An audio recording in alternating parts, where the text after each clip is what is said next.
رب العالمين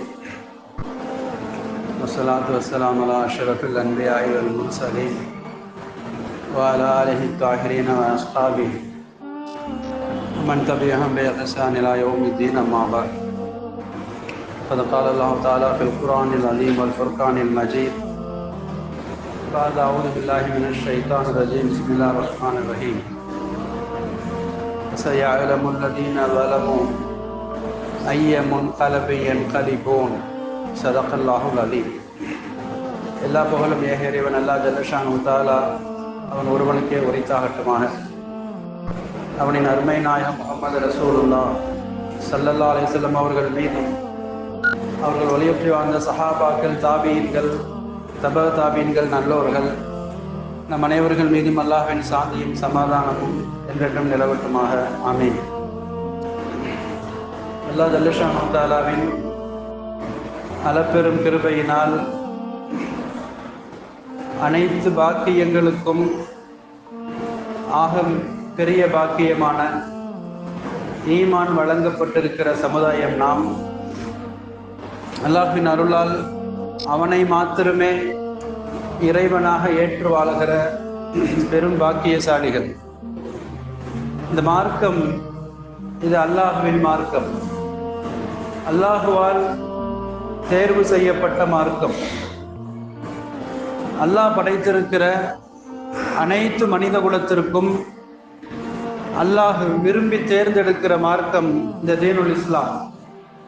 இந்த மார்க்கத்தை அல்லாஹ் வழங்குகிற போது இரண்டு அம்சங்களாக இந்த மார்க்கத்தை அல்லாஹ் சொல்லுகிறார்.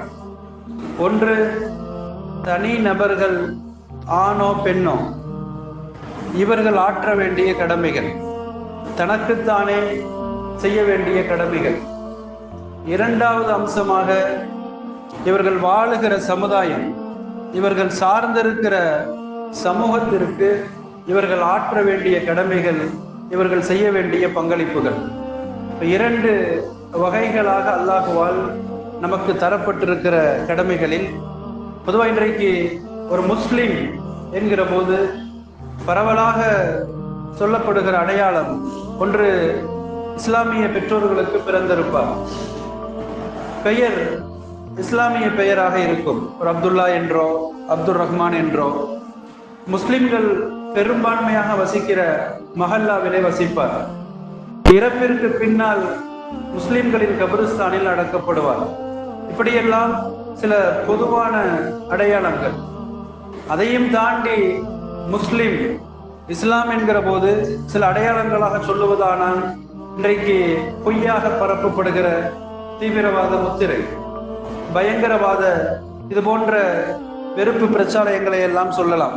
இதையும் தாண்டி இன்றைக்கு இஸ்லாமிய சமுதாயம் சமூக தொண்டு என்று வருகிற போது அல்லாஹ்வின் அருளால் ஒரு முத்திரை பதிக்கிற சமுதாயமாக இந்த வயநாடு பேரிடர்களில் நாம் அறிந்திருக்கலாம். பல்வேறு ஜமாத்துகள், இயக்கங்கள், அமைப்புகள் என்று பாதிக்கப்பட்டவர்களுக்கு மிகச்சிறந்த நிவாரணங்களை, நிவாரண உதவிகளை, களப்பணிகளை ஆற்றுகிற நல்லதொரு தொண்டுள்ளம் கொண்ட ஒரு சமுதாயமாக அல்லாஹ் இந்த சமுதாயத்தை ஆக்கி தந்திருக்கிறான். பல்வேறு சமுதாய தொண்டுகளில் இன்றைக்கு பெரும்பாலும் உம்மத்தால் அறியப்படாத ஒரு சமூக தொண்டு வக்ஃப். நாம் அறிந்திருக்கலாம், வக்ஃப் செய்வது, நிலங்களை, பல்வேறு இடங்களை, பொருட்களை சமுதாயத்தின் பொதுவான பயன்பாட்டிற்காக அதை அப்படியே அல்லாஹ்வின் பெயரால் வக்ஃப் செய்து விடுவது. இது சமுதாயத்தின் பார்வையில் பல்வேறு தொழுகை, நோன்பு சட்டங்களைப் போல இந்த வக்ஃபிற்கும் ஷரியத்திலே சட்டங்கள் உண்டு. மிக அற்புதமான ஒரு சமுதாய அக்கறையோடு முன்னோர்களால் செய்யப்பட்ட பல்லாயிரக்கணக்கான வக்ஃப் நிலங்கள், வக்ஃபுடைய சொத்துக்கள் அடுத்தடுத்து வளருகிற தலைமுறைக்கு பெரும் பயன் தருகிற ஒரு அம்சங்களாக. இந்த வக்ஃபை பொறுத்த வரைக்கும் பிரதான அம்சம் என்ன அப்படின்னு சொன்னா, வரக்கூடிய சந்ததிகள், அடுத்து வருகிற வளரும் தலைமுறைகள் ஈடேற்றம் பெறுவதற்காக முன்னோர்களால் செய்யப்பட்டிருக்கிற அர்ப்பணிப்புகள் இந்த வக்ஃப் என்று சொல்லலாம். அதனாலதான் ஒவ்வொரு காலகட்டத்திலையும் அந்தந்த காலங்களில் வாழ்ந்திருக்கிற பொதுநல விரும்பிகள், சமுதாய அக்கறை கொண்டவர்கள் சுயநலங்களுக்கு அப்பாற்பட்டு இந்த சமுதாயத்திற்கு நல்ல பல நோக்கங்களுக்காக நிறைய வக்ஃப் செய்திருக்கிறார்கள். நம்மள இந்த பள்ளிவாசல் இன்றைக்கு பள்ளியாக இருப்பது, பல்வேறு இபாதத்துகள், வணக்க வழிபாடுகள், இப்ப ஜும்மாவுடைய ஒரு பெரும் கூட்டம், இந்த எல்லா அம்சங்களுக்கும் அடிப்படை அவர்கள் செய்து போயிருக்கிற வக்ஃப். வக்ஃப்ங்கிற ஒண்ணு இல்லை அப்படின்னு சொன்னா இன்னைக்கு இது பள்ளியா இருக்காது. தொழுவதற்கு நாம் இடங்களை தேடி திரிய வேண்டும். கண்ணிமிக்கவர்களே, இப்படி பல்வேறு பொது சிந்தனை, சமுதாயத்திற்கு பொதுவான பலனாக செய்யப்பட்டிருக்கிற வக்ஃப்களை குறித்து சில விஷயங்களை நாம் தெரிந்தாக வேண்டும். பொதுவாக அரபில வக்ஃப் அப்படின்னு சொன்னாலே, அரபி வார்த்தை வக்ஃப் லாபத்தை தடுத்து நிறுத்துவது. ஒரு குறிப்பிட்ட சமுதாயத்திற்கு, ஒரு குறிப்பிட்ட வகுப்பினருக்கு அல்லது பொதுவான எல்லோருக்குமாக அதன் வருவாயை, பலனை பொதுவாக பரவலாக்கி விடுவது வக்ஃப். சுயநலம் தான் மாத்திரம் அனுபவிக்கிற நிலை மாறி பொது பயன்பாட்டிற்காக அந்த இடத்தையோ நிலத்தையோ அல்லாஹ்வின் பெயரால் ஒப்படைத்து விடுவது வக்ஃப். இது அற்புதமான ஒரு மார்க்கம் வரவேற்கிற ஒரு அம்சம். இஸ்லாத்துல நபிகள் ஸல்லல்லாஹு அலைஹி வஸல்லம் அவர்களிலிருந்தே வக்ஃப் துவங்குகிறது. உஹது போர்ல ஒரு யூதர் அவரு முஹரிக் என்று அவருக்கு பெயர். இந்த போர் துவங்குவதற்கு முதல் நாள் வரை இஸ்லாத்தின் எதிரி அணியிலே இருப்பார். போரின் அதிகாலை, போரின் துவக்க நேரத்துல அல்லாஹ் ஹிதாயத்தை, ஈமானை அவருக்கு நாடுவான். அவர் சொல்லுவார், இந்த முஹம்மத் இவர் சொல்லுகிற செய்திகள் சத்தியமாக எனக்கு படுகிறது, இவர் சொல்லுகிற அல்லாஹ்வை குறித்து, மறுமையை குறித்த அம்சங்கள் எல்லாம் எனக்கு உண்மையாக படுகிறது என்று சொல்லி அவர் இஸ்லாத்திற்குள்ளே வருவார். வந்த அடுத்த நொடி தன் குடும்பத்துக்கு வசியத்தை செய்வார்.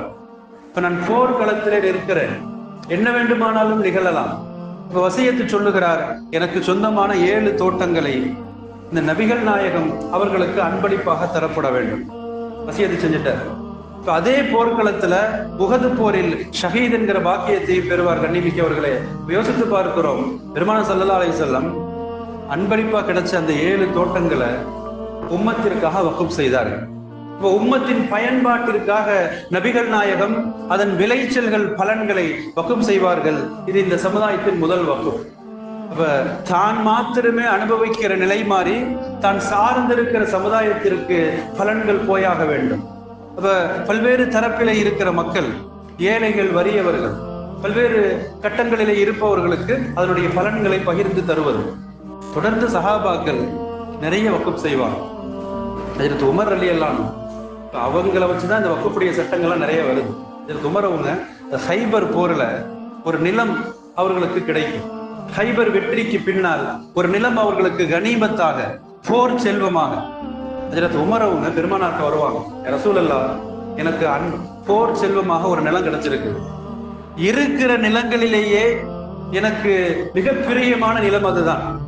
இருக்கிறதே பெஸ்ட் தான் வக்ஃப் செஞ்சிருக்கிறாங்க. இன்னைக்கு நம்ம செய்யற தர்மம்லாம் இருக்கிறதுலே கடைசியடையா செய்வோம். எவ்வளவு தேவை அதிகமா இருக்கும், எல்லாத்தையும் போக மிச்ச மீதியை கொடுப்போம். ஹஜ்ரத் உமர் சொல்லுவாருங்க, ரசூலல்லாஹ் நான் வைத்திருக்கிற நிலங்களிலேயே விலை மதிக்க முடியாத நிலம், பெரும் மதிப்பு மிக்க நிலம், அது எனக்கு பிடித்த நிலமும் அதுதான். அதை நான் அல்லாஹ்விற்காக தருவதற்கு நியத்து வைக்கிறேன். என்ன சொல்லுகிறீர்கள்? நபிகள் ஸல்லல்லாஹு அலைஹி வஸல்லம் அந்த ஹதீஸ்ல சொல்லுவாங்க, இன் ஷைத ஹபிஸ்த அஸலஹா. பெருமானார் வழிகாட்டுவாங்க. இப்ப வக்ஃபை குறித்த சட்டங்களை குறித்து பெருமானார் பேசுவார்கள், சொல்லுவார்கள், நீங்கள் விரும்பினால் அந்த நிலத்தை நீங்களே நிர்வாகம் செய்து கொள்ளலாம். நிலம் உங்க கண்ட்ரோல்லே இருக்கட்டும், இப்ப நிர்வாகம் நீங்கள் செய்யலாம் சொல்லிவிட்டு சொல்லுவார்கள், வருகிற வருமானத்தை, விளைச்சலை நீங்கள் ஏழைகளுக்கு தந்து விடலாம். இப்ப இந்த உம்மத்தின் பயன்பாட்டிற்காக அதனுடைய விளைச்சல்கள், வருமானங்கள், லாபங்களை நீங்கள் தந்து விடலாம். இது வக்ஃப் என்பார்கள் பெருமானார். சொல்லிவிட்டு சொல்லுவாங்க, பொதுவாக வக்ஃபுடைய சொத்துக்கள் லா யுபாவ், அடுத்தவங்களுக்கு விற்க கூடாது. அல்லாஹ்வுக்கு ஒருத்தர் வக்ஃப் பண்ணிட்டார் அப்படின்னு சொன்னா அதை விற்பதற்கு அனுமதி இல்லை. விலை பேசி விற்பதோ அல்லது லா யூகம், பிறருக்கு அன்பளிப்பு செய்வதோ கூடாது. வக்ஃப் செஞ்ச பிறகு நான் கிஃப்டா தரேன் அப்படின்னு சொல்லக்கூடாது, அது அனுமதி இல்லை. ஏன்னா அல்லாஹ்வின் பெயரால் வக்ஃப் செய்யப்பட்டிருக்கிறது. வலா யூரசு, என் முன்னோர்களின் சொத்து என்று சொல்லி வாரிசுகள் யாரும் உரிமை கொண்டாட முடியாது வக்ஃப் செய்யப்பட்ட நிலத்தை. என்னுடைய தாத்தா பாட்டியோட சொத்து, என்னுடைய பாட்டை மூட்டேன் பரம்பரை சொத்து என்றெல்லாம் சொல்லி யாரும் அதில் வாரிசு உரிமை கொண்டாட முடியாது. காரணம், அல்லாஹ்வின் பெயரால் அது வக்ஃப் செய்யப்பட்டிருக்கிறது. அதனுடைய பலன்கள் நிர்வாகம் வேண்டுமானால் பார்க்கலாம், வருமான பலன்கள் எல்லாம் அது பொதுவாக முஸ்லிம்களுக்கு போய் சேர வேண்டும். மன்னிமிக்கவர்களே, அதனால ஹஜ்ரத் உமர் அவங்க இந்த விலை மதிக்க முடியாத நிலத்தை இப்படி அவர்கள் நியத்து செய்வார்களாம், இதன் பலன்கள் ஏழைகளுக்கு போய் சேர வேண்டும், என் உறவுகளில் ஏழைகளுக்கு போய் சேர வேண்டும், அடிமைகளின் உரிமை விடுதலுக்காக இதை பயன்படுத்தலாம், வருகிற விருந்தாளிகளுக்காக இதெல்லாம் சொல்லி ஒரு பெரிய லிஸ்டை ரெடி பண்ணுவாங்க. ஆக வக்ஃபுடைய சொத்துக்கள் அது பொதுவான பயன்பாட்டிற்கு போக வேண்டும். கண்ணிமிக்கவர்களே, இன்னும் சொல்ல போனா இந்த வக்ஃபுடைய சட்டம் எதுக்கு அப்படின்னு சொன்னா, இந்த உம்மத்தின் நிதி ஆதாரமாக அந்த காலத்திலிருந்தே வக்ஃபுடைய சொத்துக்கள் இருக்குது. எவ்வளவு ஏழைகள் இந்த உம்மத்துல, எவ்வளவு வறியவர்கள், தேவைகளை நிறைவேற்ற முடியாத பல்வேறு தரத்து மக்கள். இந்த சமுதாயத்தின் நிதி ஆதாரத்தை மேம்படுத்துவதற்காக வக்ஃபுடைய சட்டங்கள். கண்ணிமிக்கவர்களே, வக்ஃபுடைய கான்செப்ட் என்னன்னு சொன்னா, தேவையுடையவர்களை தேடி போய் அவர்கள் தேவைகள் பூர்த்தி செய்யப்பட வேண்டும். யார் என்ன தேவையில் இருந்தாலும் சரி, காசு பணங்களா, உணவு தேவைகளா, அல்லது உடை சார்ந்த தேவைகளா, கல்வி சார்ந்த, மருத்துவம் சார்ந்த தேவை என்று தேவை எதுவாக இருந்தாலும் இந்த தேவையுடையவர்களை தேடி போய் உதவி செய்வது வக்ஃபுடைய சட்டம். கண்ணிமிக்கவர்களே, அதனாலதான் இந்த வக்ஃபுடைய சட்டங்கள் மிகச் சரியாக நடைமுறைப்படுத்தப்பட்டால் அதனுடைய விளைவுகளை குறித்து சொல்லுவார்கள். இந்த சமுதாயம் பொருளாதாரத்தில் தன்னிறைவு அடையலாம். பொருளாதாரம் சார்ந்த தன்னிறைவு, அறிவியல் பல்வேறு ஆய்வுகளுக்கு வக்ஃப் சொத்துக்கள் பயன்படுத்தப்பட்டிருக்கிறது. நோய்கள், துன்பங்களில் பீடிக்கப்பட்டவர்களுக்கு துன்பங்களை துடைப்பதற்கு வக்ஃபுடைய சொத்துக்கள். கண்ணிமிக்கவர்களே, பல்வேறு கல்விமான்கள், அறிவுஜீவிகள் அவர்களது ஆய்வுகளை ஊக்குவிப்பதற்காக வக்ஃபுடைய சொத்துக்கள். இப்படி எல்லா தளங்களிலும் ஆரம்ப காலத்திலிருந்தே வக்ஃப் சொத்துக்கள் பயன்படுத்தப்பட்டிருக்கிறது. இந்த உம்மத் உயர்வின் உச்சத்தில் இருந்த காலம், பொதுநலம் சார்ந்த சிந்தனைவாதிகள் வாழ்ந்த காலம். கண்ணிமிக்கவர்களே, வக்ஃபுடைய சொத்து சில நிபந்தனைகள் இருக்குது. ஆரம்பத்துல சொன்ன மாதிரி நிர்வாகம் செய்யறவங்க அந்த சொத்தை நிர்வகிக்கலாம், அவர்கள் அதை பராமரிக்கலாம், அதற்கு அனுமதி இருக்கிறது. ஆனால் அதை உரிமை கொண்டாடுவதற்கு அனுமதி இல்லை.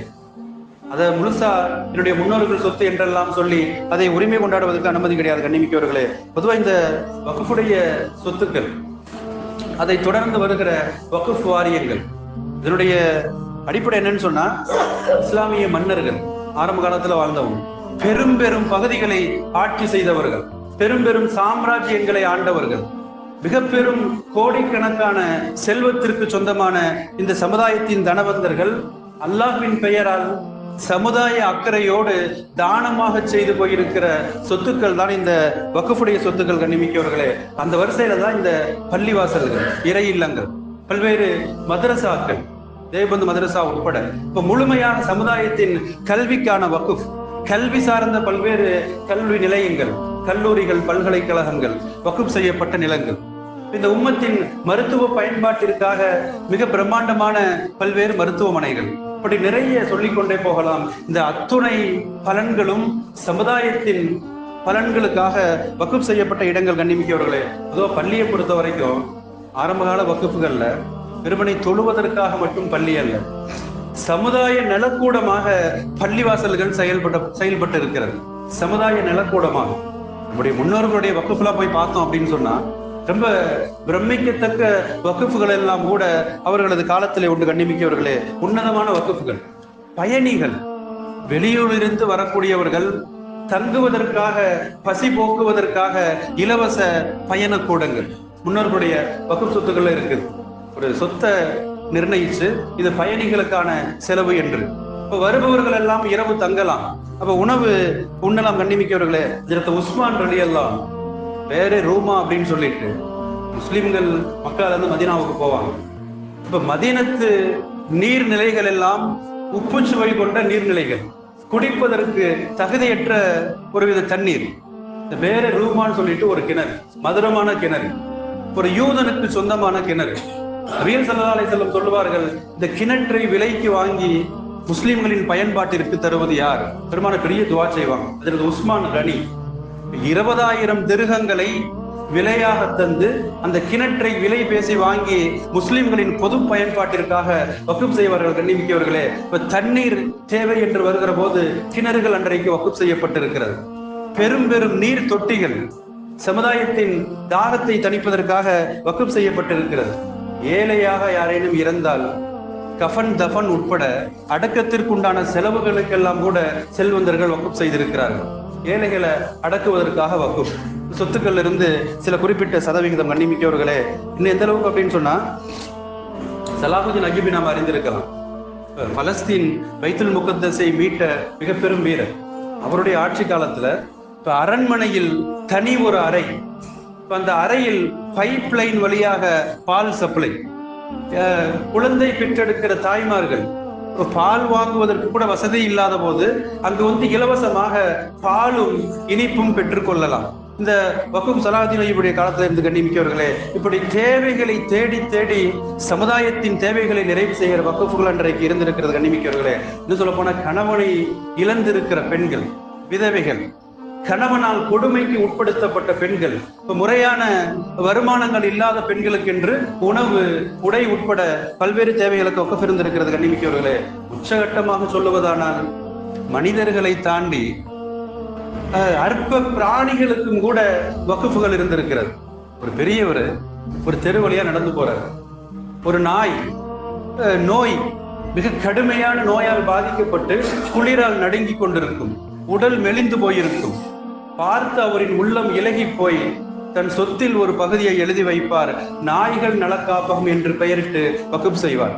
இப்ப மனிதர்களை தாண்டி பல்வேறு பிராணிகளுக்கு கூட விலங்குகள் நலக்காப்பகம் என்றெல்லாம் சொல்லி இந்த சமுதாயத்தின் பொது சிந்தனை பார்க்கிறோம். கண்ணிமிக்கவர்களே, பொதுவாக இந்த வக்குப்புடைய சொத்துக்கள்லாம் முன்னோர்கள் நிறைய செஞ்சிருக்கிறாங்க. ஆனா இப்ப என்ன பிரச்சனை அப்படின்னு சொன்னா, இந்த வக்குப்புடைய சொத்துக்களை பராமரிப்பதற்கு மிக முக்கியம் அதான். ஏன்னா அவங்க எழுதி வச்சுட்டு போயிடுவாங்க. தொடர்ந்து அந்த சொத்துக்கள் பராமரிக்கப்பட வேண்டும், அந்த சொத்துக்கள் கண்காணிக்கப்பட வேண்டும். கண்ணிமிக்கவர்களே, இப்ப அதற்காக ஏற்படுத்தப்பட்டது வக்ஃப் வாரியம். இப்ப இந்த மாநில அளவுல இருக்குது, இப்ப இந்திய அளவுல தேசிய வாரியங்கள் எல்லாம் கூட உண்டு. இப்ப இதனுடைய மிக முக்கியமான பணி என்ன அப்படின்னு சொன்னா, அந்த நாடு முழுக்க இருக்கிற வக்ஃப் சொத்துக்கள் அதனுடைய கட்டுப்பாட்டுல இருக்கும், அதனுடைய பராமரிப்பின் கீழ் இருக்கும், அவருடைய கண்காணிப்பின் கீழ் இருக்கும். சில நேரங்களில் யாரேனும் வாரிசுகள் இது எங்கள் முன்னோர்கள் சொத்து என்று சொல்லி அவர்கள் பராமரிக்க முன்வந்தால் அவர்களுக்கு முத்தவல்லிகள், அறங்காவலர்கள் என்று பெயர் சொல்லி அவர்கள் அதை நிர்வகிக்கலாம். ஆனால் பலன்களை அவர்கள் அனுபவிக்க முடியாது. என்னுடைய பாட்டன் சொத்து, முன்னோர் சொத்து என்றெல்லாம் சொல்லி அதை விற்கவோ, விலை பேசி விற்கவோ அல்லது தனது சொத்து என்று சொல்லி அதை பெயர் மாற்றுவதற்கு அனுமதி இல்லை. கண்ணிமிக்கவர்களே, வேண்டுமானால் அதை நிர்வாகம் செய்து பலன்களை முறையாக அதை உரியவர்களுக்கு தரலாம். கண்ணிமிக்கவர்களே, அதனால 1954 நம்முடைய நாட்டுல முதல்ல இந்த ஒன்றிய அரசும் மாநில அரசும் சேர்ந்து வக்ஃப் வாரியத்தை அமைக்கிறார்கள். வக்ஃப் வாரியம் இது முதல்ல அமைக்கப்படுது. ஆனால் பொதுவாக அரசாங்க சட்டங்களில் இருப்பதை போல பல்வேறு குளறுபடிகள் அந்த வக்ஃப் வாரிய சட்டங்கள்ல, பல்வேறு ஓட்டைகள். எனவே இஸ்லாமிய அமைப்புகள் எல்லாம் எதிராக கொடி பிடித்து நிற்கிற போது அடுத்தடுத்து சட்டங்கள் கொஞ்சம் மாற்றப்படும். 1959 ஒரு சட்டம், 1964 சில மாற்றங்கள், 1969 இப்படி அடுத்தடுத்து அந்த சட்டங்கள் மாற்றத்திற்கு உட்படுகிறது. சச்சார் கமிட்டி அறிக்கை நாம் அறிந்திருக்கலாம். சிறுபான்மையினரின் கல்வி பொருளாதார பின்னடைவை குறித்து ஆய்வு செய்த கமிட்டி இந்த வக்ஃப் சொத்தை குறித்தும் ஆய்வு செய்தது. முஸ்லிம்கள் வக்ஃப்ல எவ்வளவு தூரம் பாதிக்கப்பட்டிருக்கிறார்கள், எவ்வளவு வக்ஃப் சொத்துக்கள் இன்றைக்கு ஆக்கிரமிப்புக்கு உள்ளாகி இருக்கிறது, எவ்வளவு உரிமைகளை இழந்திருக்கிறார்கள் என்றெல்லாம் சொல்லி அவர்கள் புள்ளிவிவரமாக சொல்லுகிறார்கள். தமிழ்நாட்டில் மாத்திரம் கிட்டத்தட்ட 7452 நிறுவனங்கள், வக்ஃப் சார்ந்த நிறுவனங்கள். இப்ப இவர்களின் சொத்தை குறித்து 53,834 சொத்துக்கள் தமிழக வக்ஃப் வாரியத்திற்கு சொந்தமான சொத்துக்கள், 50,000த்திற்கு மேற்பட்ட சொத்துக்கள். இதனுடைய இன்றைய சந்தை மதிப்பிலே சொல்லுகிறார்கள் பல லட்சம் கோடிகளை தொடும். இவ்வளவு லட்சம் கோடிகளில் முன்னோர்களால் செய்யப்பட்டிருக்கிற வக்ஃப் சொத்துக்கள் இந்த சமுதாயத்திற்கு பலன்கள் போய் சேர வேண்டிய சொத்துக்கள் இன்றைக்கு நிறைய பிறரால் கபலீகரம் செய்யப்படுகிறது, ஆக்கிரமிக்கப்படுகிறது. இந்த ஆக்கிரமிப்பாளர்களின் வரிசையில அரசாங்கம் கூட உண்டு அப்படின்னு சொல்றாங்க. மிக குறைந்த வருமானத்துல ஆண்டு வாடகை ₹1 10 என்றெல்லாம் கூட ஆரம்ப காலங்களில் முடிவு செய்யப்பட்டு அதே நிலை தொடர்கிறது.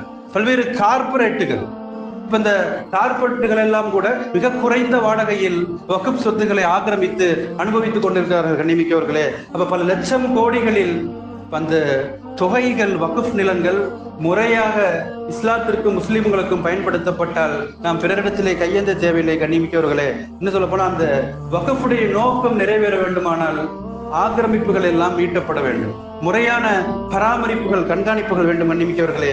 வக்ஃபுடைய நோக்கம் என்னன்னு சொன்னா கல்வி சார்ந்த முன்னேற்றம், உம்மத்தை கல்வியில் உயர்த்துவது, பல்வேறு சுகாதாரம் சார்ந்த அம்சங்களில் உம்மத்து முன்னேறுவது, நல்ல பல்வேறு நலக்கூடங்களை ஏற்படுத்தி இந்த உம்மத்தின் வளர்ச்சியை மேம்படுத்துவது, இதுவெல்லாம் நோக்கம் கண்ணிமிக்கவர்களே.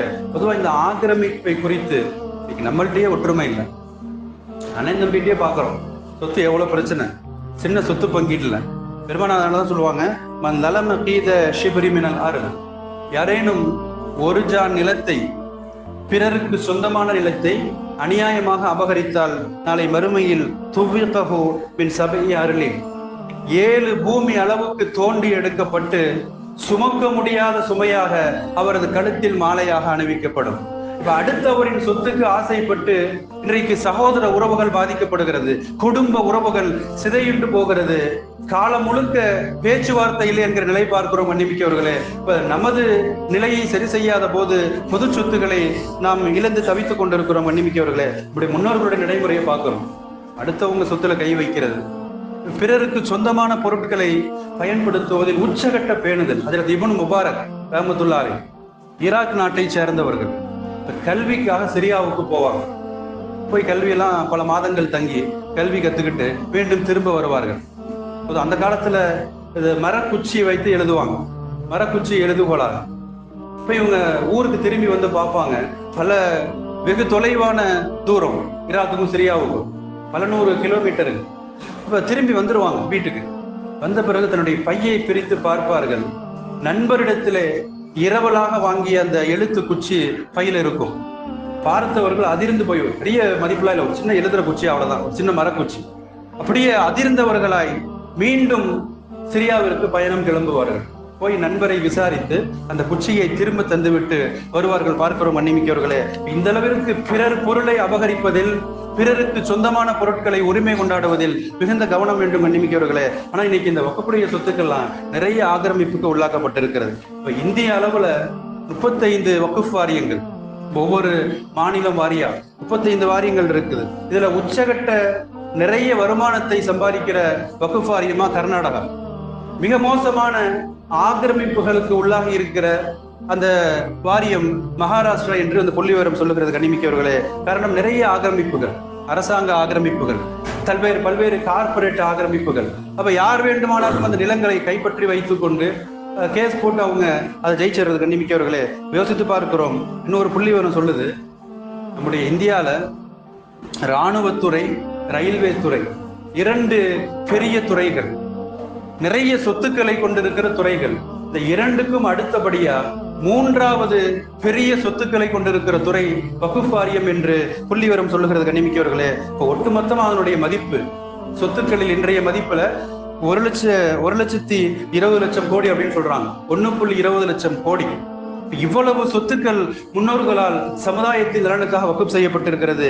இன்னொரு தகவலும் சொல்றாங்க, இந்த ஒட்டுமொத்த வக்ஃப் சொத்துக்களில் வெறும் 10%, வெறும் 10% 12,000 கோடி இந்த உம்மத்தின் சமுதாய மேம்பாட்டிற்காக, கல்வி மேம்பாட்டிற்காக, பொருளாதார மேம்பாட்டிற்காக பயன்படுத்தப்பட்டால் இந்த உம்மத்தின் நிலை என்ன தெரியுமா? தன்னிறைவு பெற்ற சமுதாயமாக மாறிப்போகும். அரசாங்க நலத்திட்டங்களோ, பல்வேறு மானியங்கள், இலவசங்கள் என்றெல்லாம் சொல்லி நாம் வரிசையில் காத்து கிடக்க தேவையில்லை கண்ணிமிக்கவர்களே. அப்ப நமது உரிமையை நாம் மீண்டும் பெற வேண்டுமானால் நம்மிடத்திலே விழிப்புணர்வு தேவை. எதுக்கு இந்த சாப்டர் அப்படின்னு சொன்னா, நம்முடைய ஒன்றிய அரசு பல்வேறு சிறுபான்மைக்கு எதிரான சட்டங்களை கொண்டு வந்து இப்ப அடக்குமுறை, ஒடுக்குமுறை என்றெல்லாம் அவர்கள் கட்டவிழ்த்து விடுகிற போது இந்த பாசிச அரசு இப்ப கடைசியா வந்த 1995 வக்ஃபுடைய சட்டம், அந்த சட்டத்துல சில பல மாறுதல்களை கொண்டு வந்து சில புதிய விதிமுறைகள் எல்லாம் கொண்டு வராங்க. இது முழுக்க பல்வேறு எதிர்கட்சிகள் எல்லாம் குற்றச்சாட்டு வைக்கிறாங்க, இது சிறுபான்மைக்கு எதிரான சட்டம். அப்ப அவர்களது உரிமையை, குரல் வழியை நெசுக்குகிற சட்டம் என்றெல்லாம் பார்க்கிறோம். மன்னிமிக்கவர்களே, இவங்க கொண்டு வர துடிக்கிற சட்ட திருத்த மாற்றங்கள் வந்துச்சு அப்படின்னு சொன்னா, வக்ஃப் வாரியம் என்பது அதிகாரங்கள் பறிக்கப்பட்ட ஒருவித வெற்று வாரியமாக மாறிப்போம்.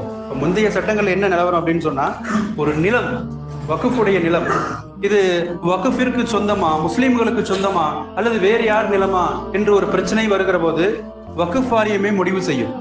இப்ப முழு அதிகாரம் அவர்களுக்கு. இந்த சட்டம் வானளாவிய அதிகாரத்தை வக்ஃப் வாரியத்திற்கு தருகிறது முந்தைய சட்டங்கள். ஆனால் இந்த சட்ட திருத்தம் என்று பார்க்கிற போது அதிகாரங்கள் பிரித்து தரப்படுகிறது. மாவட்ட நிர்வாகம் தலையிடலாம், ஒரு இடப்பிரச்சனை வர்றப்ப நீதிமன்றத்தில் போய் முறையீடு செய்யலாம். இப்ப தீர்ப்பு செய்கிற அதிகாரம் கலெக்டருக்கோ நீதிபதிக்கோ போய் சேர்ந்துடும்.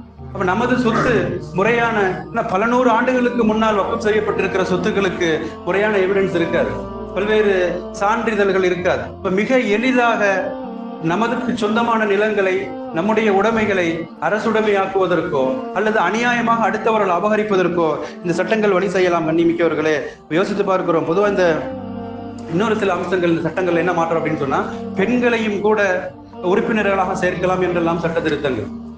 வக்ஃப் வாரியத்துல பெண்களை உறுப்பினராக சேர்க்கலாம். இன்னொரு மிக மோசமான என்ன அப்படின்னு சொன்னா, முஸ்லிம் அல்லாதவர்களையும் உறுப்பினராக சேர்க்கலாம். இப்ப முழுக்க முஸ்லிம்களுக்கு சொந்தமான ஒரு வக்ஃப் வாரியம், இப்ப முழுக்க அதிகாரம் அவர்களுக்கு என்று இருக்கிற ஒரு கட்டமைப்பில் இப்ப வெளியில் இருந்து ஒருவரை கொண்டு வந்து இவரும் மெம்பர் என்கிற போது அவரின் மனோநிலையை நாம் புரிந்து கொள்ளலாம். மன்னிமிக்கவர்களே, யோசித்து பார்க்கிறோம். இதே பிற மதங்களை சார்ந்த ஏதேனும் ஒரு அமைப்புல முஸ்லிம்கள் சேர முடியுமா? சேர முடியாது. இப்ப எவ்வளவு சிறுபான்மைக்கு எதிரான ஒருவித செயல்பாடுகள். கண்ணிமிக்கவர்களே, இந்த சட்டங்கள் திருத்தங்களை கொண்டு வருவதற்கு ஒன்றிய அரசு துடித்துக் கொண்டிருக்கிறது. பொதுவாக நாம் செய்ய வேண்டியது என்ன அப்படின்னு சொன்னா, நம்மிடத்துல விழிப்புணர்வு. பொதுவாக நம்ம என்ன நடந்தாலும் கண்டுக்க மாட்டோம். நமக்கு தினமும் வருமானம் வந்துடுது, நம்ம குடும்பம் நடந்துகிட்டு இருக்குது.